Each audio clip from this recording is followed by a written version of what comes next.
നമസ്കാരം, സ്പീഡ് ന്യൂസിലേക്ക് സ്വാഗതം. ഓപ്പറേഷൻ ന്യൂഗോറിന്റെ ഭാഗമായി പിടിച്ചെടുത്ത ആഡംബര കാറുകൾ ഉടമകൾക്ക് തന്നെ വിട്ടുകൊടുക്കാൻ കസ്റ്റംസ്. പുതിയ നിയമ നടപടികൾ അവസാനിക്കും വരെ ഉപയോഗിക്കാൻ അനുവദിക്കില്ല. രേഖകൾ ഹാജരാക്കാൻ ഉടമകൾക്ക് നിർദ്ദേശം. പുത്തൂർ സുവോളജിക്കൽ പാർക്ക് ഉദ്ഘാടനത്തിനൊരുങ്ങുന്നു. അടുത്ത മാസം 28-ന് മുഖ്യമന്ത്രി പിണറായി വിജയൻ ഉദ്ഘാടനം നിർവഹിക്കും. ആദ്യഘട്ടത്തിൽ പ്രവേശനം അനുവദിക്കുക ഒരു ദിവസം 500 പേർക്ക്. എരുമപ്പെട്ടി തയ്യൂരിൽ തെരുവു നായ്ക്കൾ കോഴികളെ കടിച്ചുകൊന്നു. തയ്യൂർ പൂക്കുന്നത്ത് അൻസാറിന്റെ വീട്ടിൽ വളർത്തുന്ന 35 കോഴികളെയാണ് കടിച്ചുകൊന്നത്. പേരാമംഗലത്ത് ഫ്ളാറ്റിൽ യുവതിയെ കുത്തിപ്പരിക്കേൽപ്പിച്ച സംഭവത്തിൽ പ്രതിക്കായി അന്വേഷണം ഊർജിതമാക്കി. കൈപ്പറമ്പ് സ്വദേശി മാർട്ടിനായാണ് അന്വേഷണം തുടരുന്നത്. ചേലക്കര മേപ്പാടത്ത് ആത്മഹത്യാ ശ്രമത്തിൽ ചികിത്സയുള്ള അമ്മയുടെയും മകന്റെയും നില ഗുരുതരമായി തുടരുന്നു. ശൈലജ, മകൻ 4 വയസ്സുള്ള അക്ഷയ് എന്നിവരാണ് ആശുപത്രിയിലുള്ളത്. മകൾ അണിമ ഇന്നലെ മരണത്തിന് കീഴടങ്ങി. തർക്കത്തിനിടെ കത്തികൊണ്ട് യുവാവിന് പരിക്കേറ്റ സംഭവത്തിൽ 2 പേരെ അറസ്റ്റ് ചെയ്തു. മാനിന സ്വദേശി കൊച്ചം വീട്ടിൽ ബാബു, സഹോദരൻ രാജു എന്നിവരെയാണ് പാവർട്ടി പോലീസ് അറസ്റ്റ് ചെയ്തത്. ഉത്രാളിക്കാവ് ഭഗവതി ക്ഷേത്രത്തിൽ നവരാത്രി ആഘോഷങ്ങൾക്ക് തുടക്കമായി. കലാമണ്ഡലം വിനയന്റെ നേതൃത്വത്തിൽ നടന്ന നടപ്പുര പഞ്ചവാദ്യത്തോടെയാണ് പരിപാടികൾ ആരംഭിച്ചത്. കർഷകരുടെ പരാതികൾ കേട്ടറിയാൻ കേന്ദ്ര സംഘം നാളെ ജില്ലയിലെത്തും. മുരിയാട് കോന്തിപുലം പാടത്ത് പാടശേഖര ഭാരവാഹികളും കൃഷിക്കാരുമായി ചർച്ച നടത്തും. വിശാലമായ ആധുനിക സൗകര്യങ്ങളുമായി കുഴൂർ പഞ്ചായത്തിൽ മാലിന്യ സംഭരണ കേന്ദ്രം ഒരുക്കി. 10 ലക്ഷം രൂപ ചിലവഴിച്ചാണ് നിർമ്മാണം പൂർത്തിയാക്കിയത്. തൃശൂർ ഗവൺമെന്റ് മോഡൽ ഗേൾസ് ഹൈസ്കൂളിൽ സ്വച്ഛതാ ഹി സേവ പദ്ധതിയുമായി ബന്ധപ്പെട്ട പ്രവർത്തനങ്ങൾ നടത്തി. കോർപ്പറേഷൻ ആരോഗ്യ വിഭാഗവും ശുചിത്വ മിഷനും സംയുക്തമായാണ് പരിപാടി സംഘടിപ്പിച്ചത്. അന്തിക്കാട് ഹൈസ്കൂളിൽ കായികമേള സംഘടിപ്പിച്ചു. കായിക താരം വൈശാഖ് ചന്ദ്രൻ ഉദ്ഘാടനം ചെയ്തു.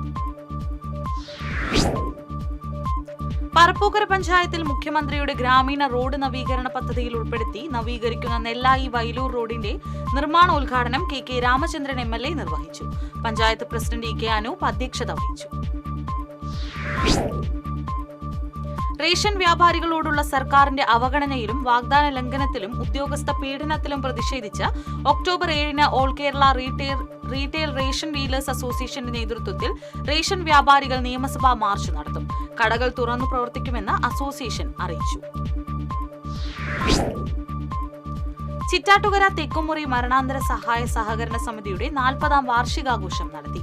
കവിയും പ്രഭാഷകനുമായ രാധാകൃഷ്ണൻ കാക്കശ്ശേരി വാർഷികാഘോഷം ഉദ്ഘാടനം ചെയ്തു. പെരിഞ്ഞനം ഗവൺമെന്റ് UP സ്കൂളിൽ സ്കൂൾ കലോത്സവം സംഘടിപ്പിച്ചു. പെരിഞ്ഞനം പഞ്ചായത്ത് പ്രസിഡന്റ് വിനീത മോഹൻദാസ് ഉദ്ഘാടനം ചെയ്തു. വെള്ളറക്കാട് തേജസ് എഞ്ചിനീയറിംഗ് കോളേജിൽ NSS യൂണിറ്റ് നിർമ്മിച്ചു നൽകിയ വീടുകളുടെ താക്കോൽദാനം നടന്നു. എരുമപ്പെട്ടി ബദ്ലഹേം നഗറിൽ കുറ്റിക്കാട്ടിൽ ബെന്നി ജാൻസി ദമ്പതികൾ, കരിയന്നൂർ കല്ലായി വളപ്പിൽ മജീദ് ഷഹർബാൻ ദമ്പതികൾ എന്നിവർക്കാണ് വീട് നൽകിയത്. വെങ്കിടങ് മണ്ഡലം കോൺഗ്രസ് കമ്മിറ്റിയുടെ നേതൃത്വത്തിൽ പ്രതിഷേധ സംഗമം നടത്തി. പോലീസ് പീഡനത്തിനും ജനദ്രോഹ ഭരണത്തിനുമെതിരെയായിരുന്നു പ്രതിഷേധം. LIC agents organisation of India CITU Thrissur division സമ്മേളനം കൂർക്കഞ്ചേരി സർവീസ് സഹകരണ ബാങ്ക് ഹാളിൽ നടന്നു. സംഘടനാ general secretary doctor PG Dileep ഉദ്ഘാടനം ചെയ്തു. Pavaratty saint Joseph higher secondary സ്കൂളിൽ ജീവിതോത്സവത്തിന് തുടക്കമായി. വാർഡ് മെമ്പർ ജെറോം ബാബു ഉദ്ഘാടനം ചെയ്തു. സംസ്ഥാനത്ത് വരുന്ന 2 ദിവസം ഒറ്റപ്പെട്ട ശക്തമായ മഴയ്ക്ക് സാധ്യത. ആലപ്പുഴ, കോട്ടയം, എറണാകുളം, ഇടുക്കി, തൃശൂർ ജില്ലകളിൽ നാളെ യെല്ലോ അലർട്ടാണ്. മലക്കപ്പാറയിൽ വീണ്ടും കബാലി റോഡിൽ ഇറങ്ങി വാഹന ഗതാഗതം തടസ്സപ്പെടുത്തി. അമ്പലപ്പാറയിൽ മരം റോഡിൽ മറിച്ചിട്ടാണ് 2 മണിക്കൂറോളം ഗതാഗതം തടസ്സപ്പെടുത്തിയത്. ദേശീയപാത കയ്പമംഗലം 3 പീടികയിൽ ഓടിക്കൊണ്ടിരുന്ന പിക്കപ്പ് വാനിന്റെ ടയർ ഊരിത്തെറിച്ച് അപകടം. പെട്ടെന്ന് തന്നെ വാഹനം നിർത്താൻ കഴിഞ്ഞതിനാൽ വൻ അപകടം ഒഴിവായി. ഡ്രൈവർ പരിക്കേൽക്കാതെ രക്ഷപ്പെട്ടു. റിസർച്ചോടുകൂടിയുള്ള പഠനവും സാമൂഹിക ഇടപെടലും ലക്ഷ്യമിട്ട് തൃശൂർ വിമല കോളേജിൽ നടപ്പാക്കുന്ന പദ്ധതിയുടെ ഉദ്ഘാടനവും കോളേജ് മാഗസിന്റെ പ്രകാശനവും ജില്ലാ കളക്ടർ അർജുൻ പാണ്ഡ്യൻ നിർവഹിച്ചു. Principal doctor sister Beena Jose അധ്യക്ഷത വഹിച്ചു. പൂവത്തൂർ സ്വദേശിയായ യുവാവിനെ കാണാനില്ലെന്ന് പരാതി. കരുമത്തിൽ വീട്ടിൽ അഭിഷേകിനെയാണ് കാണാതായത്. കൊടകര സ്വദേശിനിയായ അധ്യാപികയ്ക്ക് കൊച്ചി ശാസ്ത്ര സാങ്കേതിക സർവകലാശാലയിൽ നിന്ന് കമ്പ്യൂട്ടർ സയൻസിൽ ഡോക്ടറേറ്റ് ലഭിച്ചു. നെടുപ്പുഴ ഗവൺമെന്റ് വനിതാ പോളിടെക്നിക്കിൽ കമ്പ്യൂട്ടർ എഞ്ചിനീയറിംഗ് വിഭാഗം മേധാവി PP ലിഷയ്ക്കാണ് ഡോക്ടറേറ്റ് ലഭിച്ചത്. ഇരിങ്ങാലക്കുട ക്രൈസ്റ്റ് കോളേജ് റോഡിൽ നിയമം തെറ്റിച്ചുവന്ന പോലീസ് ജീപ്പ് ഉണ്ടാക്കിയ ഗതാഗത കുരുക്കിന് എതിർദിശയിൽ വന്ന ബസ്സിന് പിഴ ചുമത്തിയതായി പരാതി. ഇവിടെ നിർമ്മാണ പ്രവർത്തനങ്ങൾ നടക്കുന്നതുപോലും ഒറ്റവരിയായാണ് ഗതാഗത നിയന്ത്രണം ഏർപ്പെടുത്തിയിരുന്നത്. ദേശീയപാത മുരിങ്ങൂരിൽ ഗതാഗത കുരുക്ക് രൂക്ഷം. പാലിയക്കരയിലെ ടോൾ പിരിവ് പുനഃസ്ഥാപിക്കുന്നത് സംബന്ധിച്ച് ഹൈക്കോടതി വിധി നാളെ. കാണിപ്പയ്യൂരിൽ മദ്യലഹരിയിൽ ഓടിച്ച കാറിടിച്ച് അപകടം. അപകടത്തിൽ ആർക്കും പരിക്കില്ല. അപകടത്തിന്റെ CCTV ദൃശ്യങ്ങൾ TCVക്ക് ലഭിച്ചു. വ്യക്തിവൈരാഗ്യത്തെ തുടർന്ന് യുവാവിനെ തട്ടിക്കൊണ്ടുപോയി മർദ്ദിച്ച സംഭവത്തിൽ 3 പേരെ കുന്നംകുളം പോലീസ് അറസ്റ്റ് ചെയ്തു. ചങ്ങരംകുളം സ്വദേശികളായ ഹിലാൽ, സംഗീത്, രഞ്ജിത്ത് എന്നിവരാണ് അറസ്റ്റിലായത്.